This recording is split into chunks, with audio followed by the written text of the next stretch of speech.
pagi anak-anak. Apa kabarnya hari ini? Jangan lupa jaga kesehatan ya. Oke, sebelum kita masuk pada pelajaran kita pada hari ini, alangkah lebih baiknya kita mulai dengan doa. Ketua kelas, silakan pimpin kita dalam doa.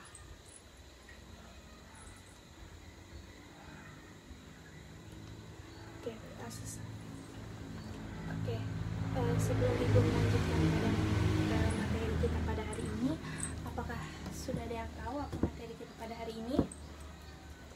Oke, materi kita pada hari ini adalah tentang tokoh-tokoh pada masa proklamasi.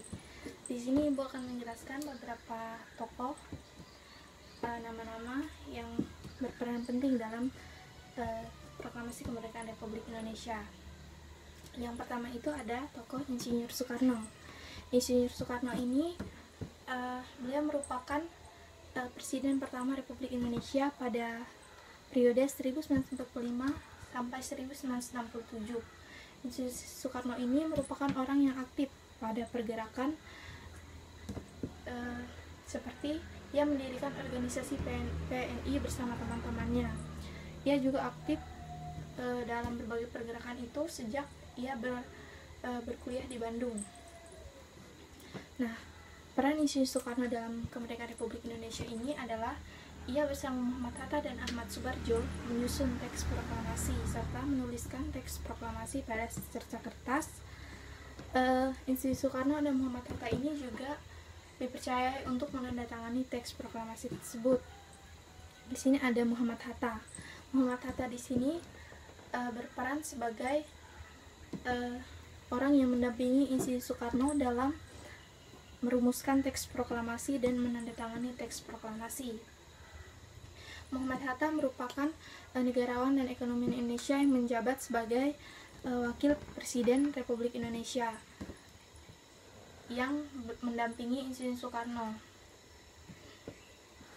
Yang ketiga ada tokoh Raden Ahmad Subarjo. Raden Ahmad Subarjo ini merupakan tokoh pejuang kemerdekaan Indonesia, diplomat, dan seorang pahlawan nasional Indonesia.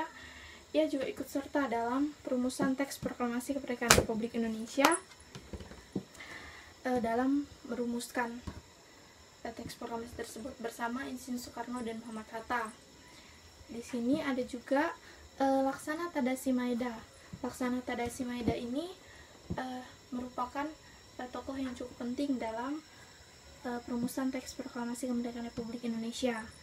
Ia menyediakan rumahnya sebagai tempat untuk merumuskan teks proklamasi. Rumah tersebut berada di Jalan Imam Bonjol nomor 1 Jakarta Pusat. Nah, di situ tempat Insinyur Soekarno, Muhammad Hatta, dan Ahmad Subarjo untuk menyusun teks proklamasi kemerdekaan Republik Indonesia. Nah, di sini ada tokoh selanjutnya, Sukarni Kartodirjo. Sukarni Kartodirjo ini merupakan seorang pemimpin gerakan muda. Dia juga merupakan pelopor penculikan Insinyur Soekarno dan Muhammad Hatta ke Rengas Dengklok. Sukarni Kartodirjo ini juga merupakan orang yang mengusulkan agar teks proklamasi tersebut ditandatangani oleh Insinyur Soekarno dan Muhammad Hatta. Tokoh selanjutnya ada Ibu Fatmawati. Ibu Fatmawati ini mungkin adik-adik sekalian sudah tahu bahwa Ibu Fatmawati ini merupakan istri dari Insinyur Soekarno. Ibu Fatmawati ini adalah istri dari Insinyur Soekarno. Ia merupakan istri ketiga ya dari Insinyur Soekarno.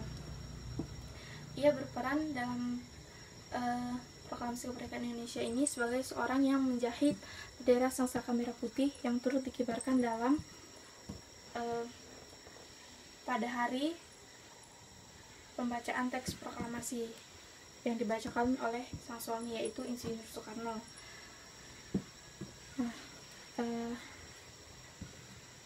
kemudian ada Sayuti Malik. Sayuti Malik ini merupakan orang yang dipercaya untuk mengetik kembali naskah teks proklamasi atau dipercaya untuk menyempurnakan kembali teks proklamasi yang sudah ditulis oleh Insinyur Soekarno. Dia diminta untuk menulis kembali karena pada awalnya teks proklamasi itu hanya ditulis tangan oleh Insinyur Soekarno.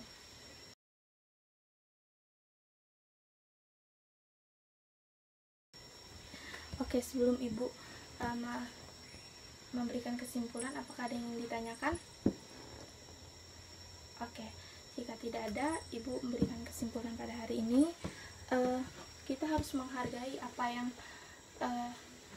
kita dapat pada hari ini, karena kita tidak tahu betapa susahnya pada zaman dulu orang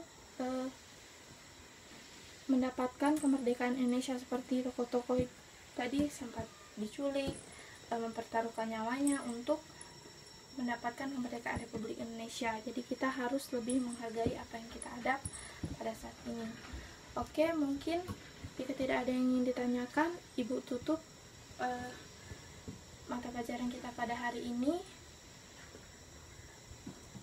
Sebelum kita tutup, Ibu minta ke ketua kelas untuk memimpin doa dulu.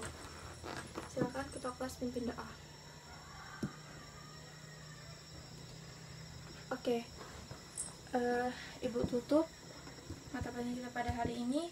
Kurang dan lebihnya Ibu mohon maaf.